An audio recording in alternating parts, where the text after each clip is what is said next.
Hello and welcome to the Sunshine Cathedral.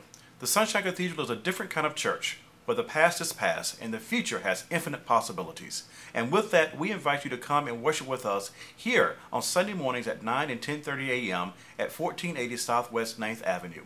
Now, I invite you to come in and worship with us here at the Sunshine Cathedral. Our first reading is from the wisdom of John Shelby Spong. My biggest problem with persifying evil as a devil is that it removes responsibility from the person who has behaved in the ways we might call evil. It makes it sound like whatever they were going to do was beyond their control. How convenient for them. The way I refrain from this is to understand that when we do things that are wrong, immoral, or hurtful, we are truly acting out of our lower ego selves. We are acting out of the side of ourselves that has been hurt before, that is broken, that is fearful. Sometimes we call this our shadow side. All of those things are the devil in us, if you will. They are the things that obstruct us in our thinking and are obstacles to acting as love would have us act. In these human words, God's voice is heard. God is with you. And also with you. A reading from the Gospel according to Matthew. Glory to you, Lord Christ. Then Jesus was led up by the Spirit into the wilderness to be tempted. And when he had fasted 40 days and 40 nights, afterward he was hungry. Now when temptation came to him, it said, "If you are the Son of God, command that these stones become bread." But Jesus answered and said, "It is written, we shall not live by bread alone, but by every word that proceeds from the mouth of God." Finally, temptation left him, and behold, angels came and ministered to him. This is the gospel, the good news. Let me tell you a little story about a man named Job. In the drama of Job, and that's probably the oldest story in our Bible, Job is accused or slandered by a figure in the story, by a character in the story that in the Hebrew is Ha-Satan, S-A-T-A-N. And the S is not capitalized. It's not a proper name. It is a job title. It is a thing that someone does. And so there is this character whose job it is to accuse people, so to sort of prosecute people, to bring charges against people's character. And so in the story of Job, this old drama about a well-to-do tribal chieftain who has family and riches and power and prestige and privilege. He's a very, very lucky person. And this figure, Ha-Satan, accuses him, basically saying that Job is only a devout person of faith because his life has been so easy, because he's had it so good, because he's been so very lucky. If he were less lucky, the accuser, the Satan, Ha-Satan says, then he probably would be less faithful. Now, what is sort of disturbing right off the bat in the story is that God takes the bet. That the accuser says, you've got this guy, you seem to be very fond of him, you seem to have a lot of faith in him, he seems to have a lot of faith in you, and why not? He's never had to work hard, he's never had any disappointment, he's never known any tragedy. Of course, he can believe in unicorns and rainbows and Skittles because, his life has been, so easy. And so, but if he had the hardships that almost anyone else has to face, he probably wouldn't be so faithful. And God takes the bet. God says, yeah, for how much? And so there they are. They're wagering on Job's life, on Job's character, on Job's on the circumstances of Job's life. And so God is willing to allow Job to suffer unimaginable disappointments. He loses all of his wealth. He loses his family. He loses his own home. He loses his health. He even discovers that his friends are more of a pain and a challenge than a blessing. He's really got nothing left. He's lost everything. And so he goes through these difficult heartaches. And even though he is he is facing these heartaches and these troubles, he still remains hopeful. He remains optimistic. He believes in himself. He believes that things shouldn't be as bad as they currently are and that they can get better. He doesn't give up that outrageous sense of optimism. Even when others encourage him to blame himself or to give up on faith pursuits, he just won't do it. And so he continues to be a person of hope no matter what. Now, we sometimes hear that he is very patient, and people who say that have clearly not read the story. Job complains on every page. He is, everything is, why me? I don't deserve this, and this is not right, and fair enough. I mean, you would, of course. But he isn't being patient, but he is being diligent. He will not let his pain and suffering and misfortune rob him of his dignity or his hope. I don't deserve things to be as bad as they currently are. I do believe they can and eventually will get better, and I'm not going to give that up because that's all I have left. I've lost my home. I've lost my friends. I've lost my resources. I've lost everything. The only thing I have left is this shred of dignity and this bit of hope. I would be an idiot to let that go. And so he doesn't.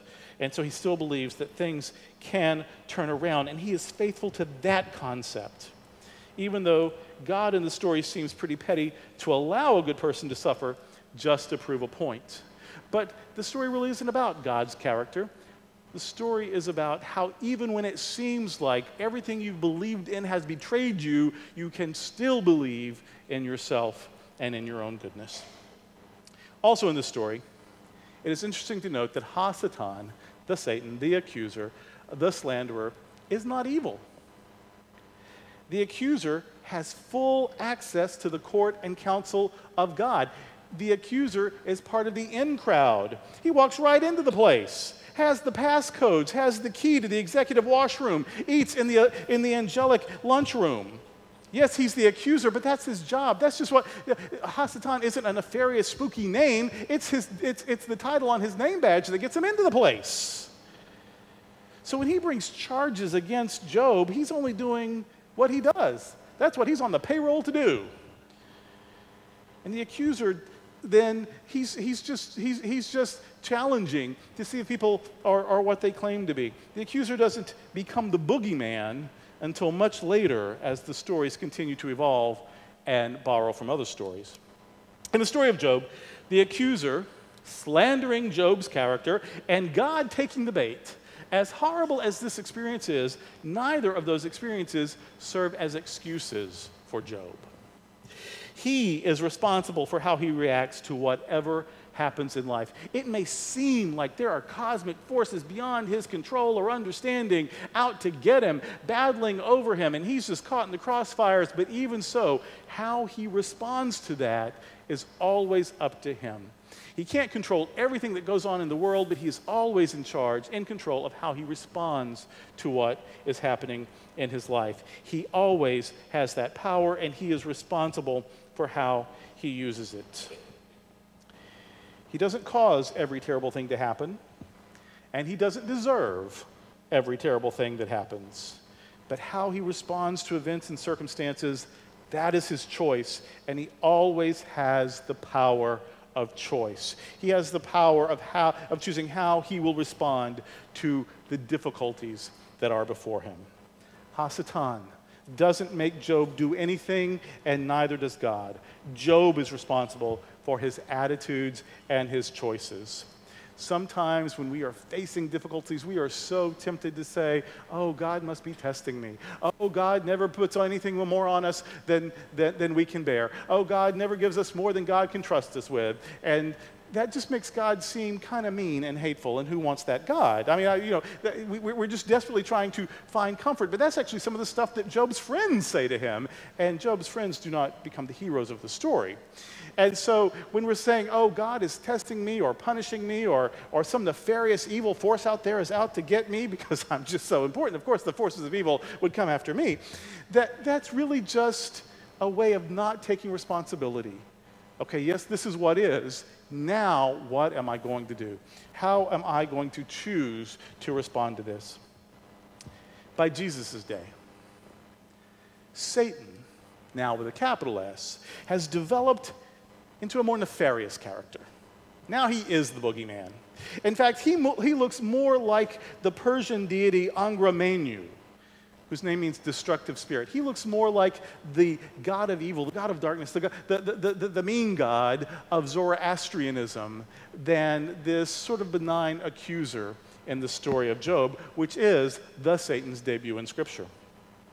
When the Jewish people were conquered by the Persian Empire, they were exposed to the Persian religion, Zoroastrianism, the religion of the Magi, which are mentioned earlier in Matthew's Gospel. These Magi, these priests or this fire cult, these priests of Zoroastrianism, they are early on in Matthew's Gospel. And so we hear about, today when we're hearing about this nefarious character, it's sort of a throwback to that. In Zoroastrianism, the previous pantheon was reduced. They had many gods like the Romans and the Greeks and the Egyptians. They had this pantheon of deities until this philosopher called Zoroaster, or sometimes it's rendered Zarathustra. Zoroaster comes along and he says, these dozens of gods, that's just too many. It's too many to keep up with. Too many to keep up with all the stories, and this one's in charge of the rain, and this one's in charge of hearth and home, and this one's in charge of love, and it's too many. I think we should just have two. There's the God of goodness and the God of not-so-goodness. And so the benevolent God is Ahura Mazda, and the malevolent deity is Angra Mainyu. And so there is this wise, good deity and this destructive spirit. And they're always sort of battling for the souls of people. And the people who are on the side of goodness and righteousness and wisdom and justice, they wind up in a paradise with Ahura Mazda, while this sort of horned, demonic god of meanness, well, you wouldn't want to wind up on that side. Do you see where that story has been adopted and enfolded into some other traditions? Theology starts with a C, ends with a Y, has a Christianity in the middle. After the Persian domination, some communities started to refer to a mischievous being opposed to God and God's people, and the previously non-nefarious but still accusatory Hasatan became the one to fill the role. In fact, Matthew is writing just 300 years after the period of Persian domination. That's just about the right amount of time for a myth to take hold of a community's imagination. But it's important to remember that the Satan's debut way back in Job was not the face of all evil, nor was he the cause of human evil. People still have to make their own choices and are responsible for them. It wasn't until much later that people would try to escape personal responsibility by claiming, the devil made me do it.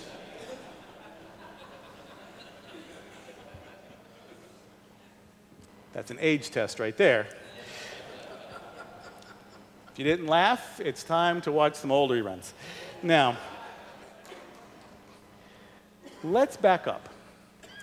500 years before Jesus, almost 600 years before Matthew's writing. And this time, instead of going to Persia, let's go to Nepal and India. There was once a prince named Siddhartha. He lived a sheltered, privileged, and happy life. While still a young man, he wandered off beyond the idyllic life of the royal court. Doesn't he sound a lot like Job already in this chieftain's privileged environment?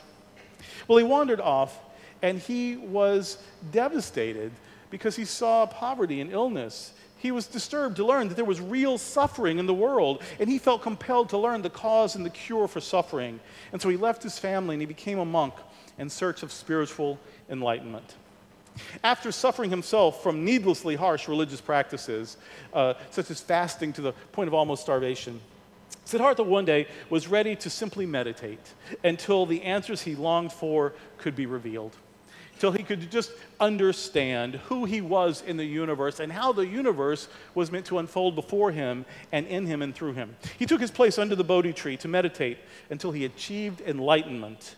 And while he was in deep meditation, a demon named Mara tried to distract or tempt him so that he would become focused on petty matters and thereby delay enlightenment.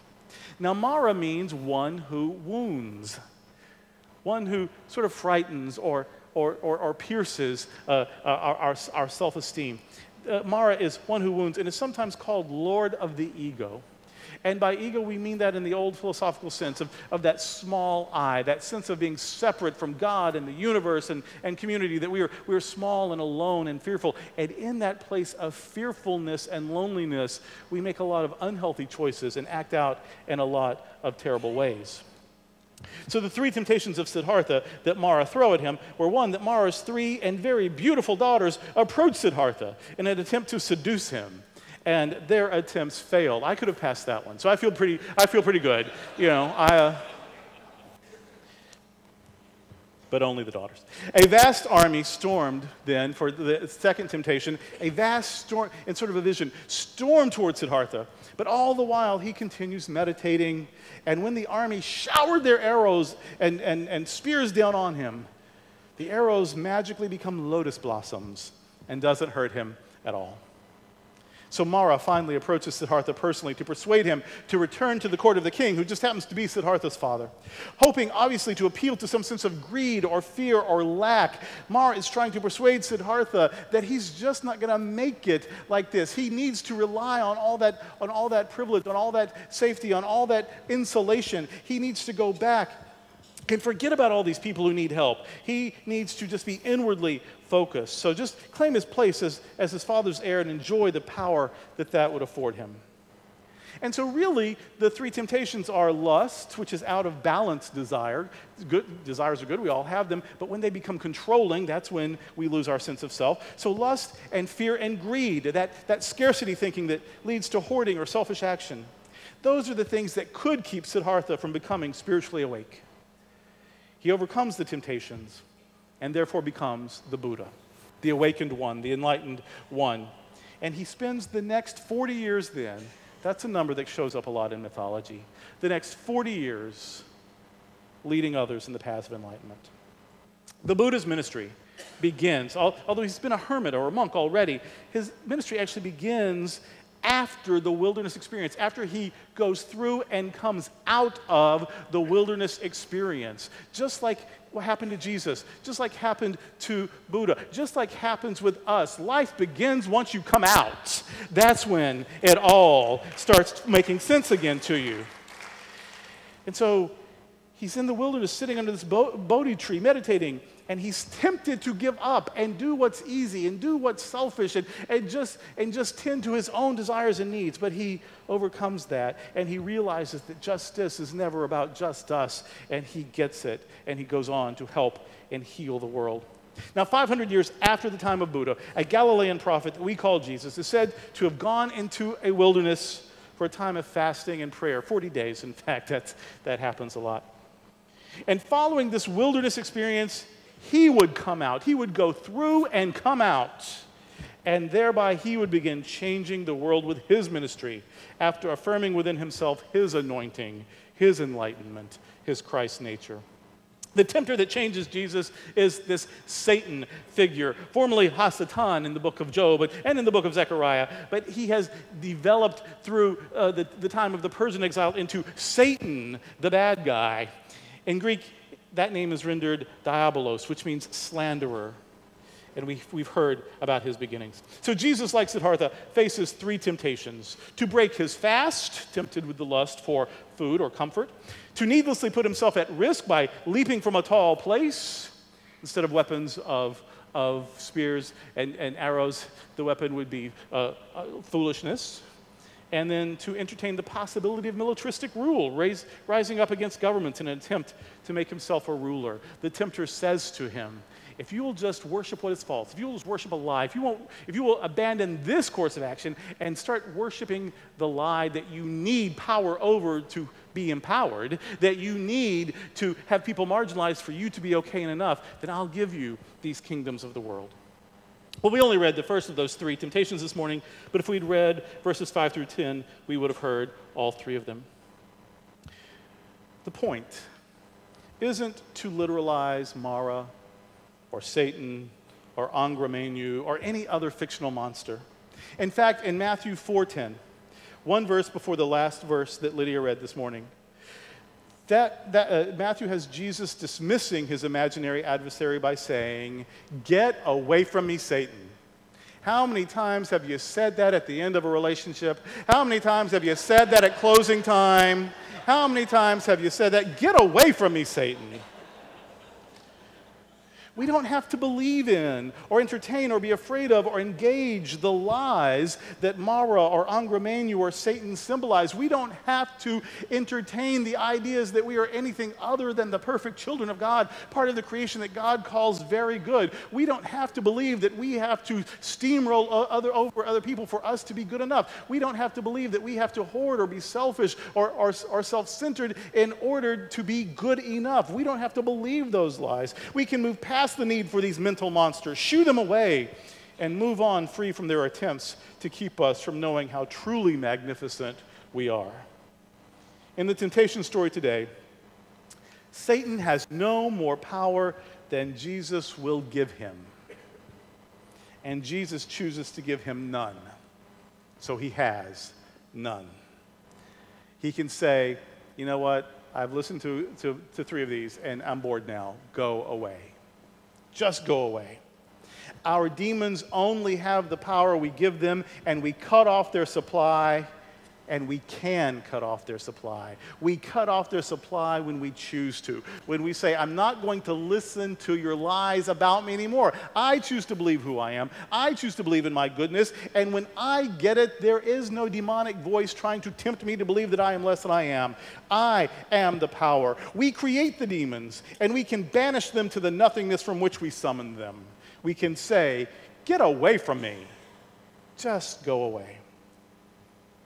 Lent is a journey where we realize Mara is just our ego trying to make us feel small. And when people feel small, they do really terrible things in order to try to feel a little bigger and better.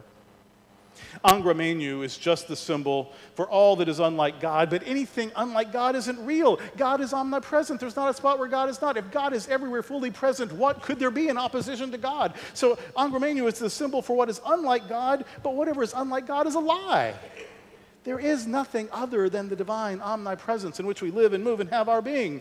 Satan is just the deception, the slanderous accusation that we are anything less than the incarnations of divine love. Once we overcome the temptation to play small, then we have infinite reserves of hope and generosity and goodwill to share.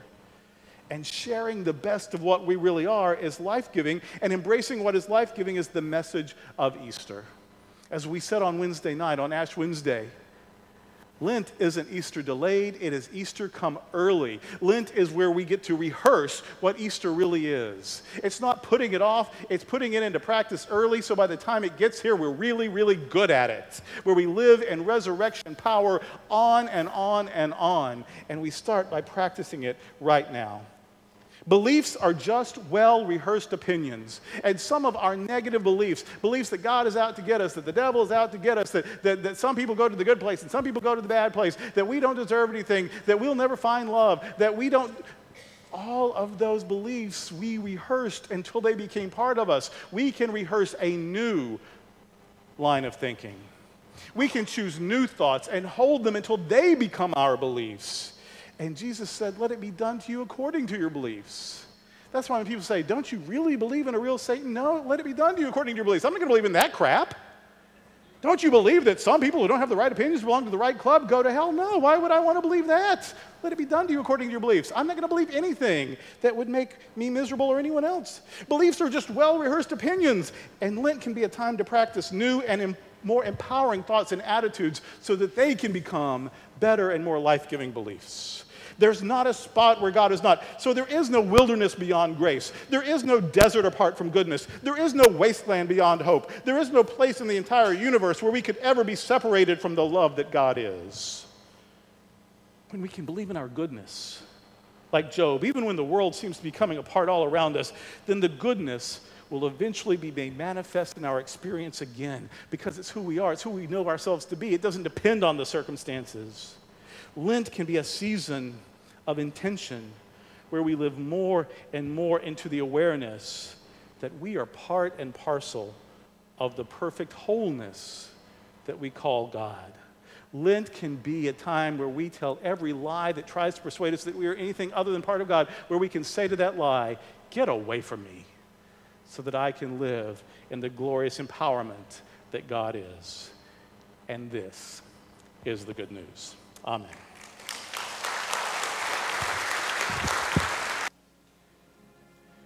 Sometimes it's very, very odd. One time, I quit doing this because it blew up in my face. It didn't work out well at all. When I was young and brash, and I would try really outrageous things, way back when, I would sometimes, usually around Lent, open my sermon with Jonathan Edwards' "Sinners in the Hands of an Angry God." And I would start out and I would get fiery and all of those images of us just being dangled like spiders on a web over the flames of hell and blah, blah, blah. And the point was, after about 60, 70, 80 seconds of that, I would say, okay, I can't go on. That's Jonathan Edwards. Now let's get real. But what I discovered, I tried it 3 or 4 times where I finally just had to give that up, is that as I was saying these horrible things to make a point, there would be a fifth of the people in the room, amen, hey, yeah, preach. Oh, no, we've missed the point here. And yet, when we offer the other thing, no, we're good. We are God's miracle and not God's mistake. Fidget, cough, looking for a peppermint. Isn't that odd that we are so willing to believe the worst and so uncomfortable with truly good news?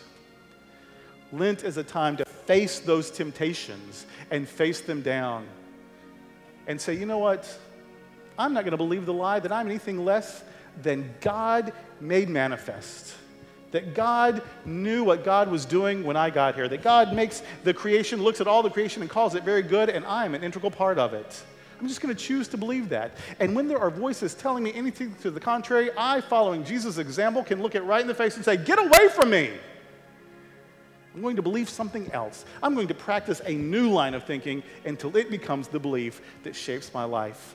I want that to be Lent for us. And if we will do that, we will find ourselves having an Easter experience so powerful. The power of life itself being made manifest right in our lives. And then we have that power to share. Will you take this journey with me? This journey of really believing in our goodness, believing it so much that it's all we have to give, and then giving it gladly and consistently. I believe that's our message. I believe that's our gift.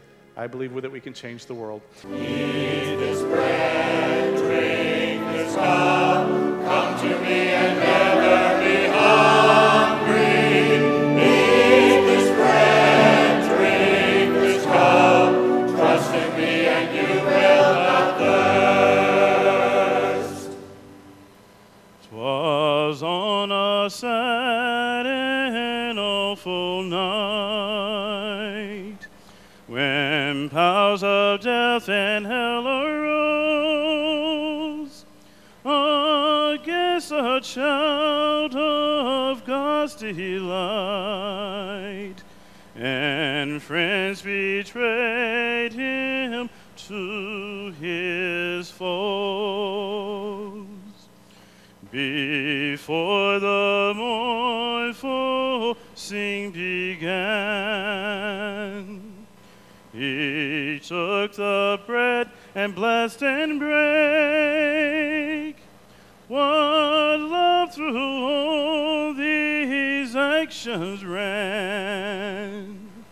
What wondrous words of love was said?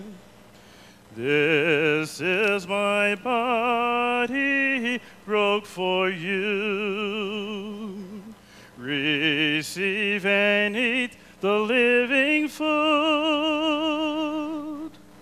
Then took the cup and blessed the wine. 'Tis the new covenant in my love. Do this, he cried, till time shall end. In memory of your dying friend, meet at my table and recall the love of your departed friend. And may it be so.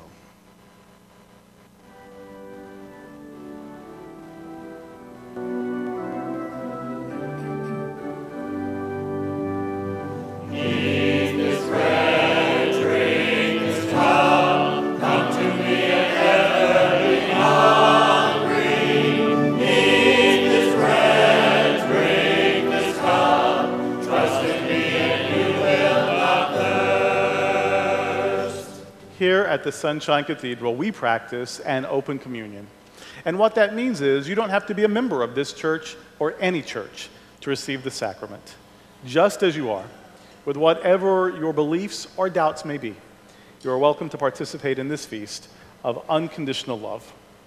My friends, these are the gifts of God for all the people of God. Thanks be to God.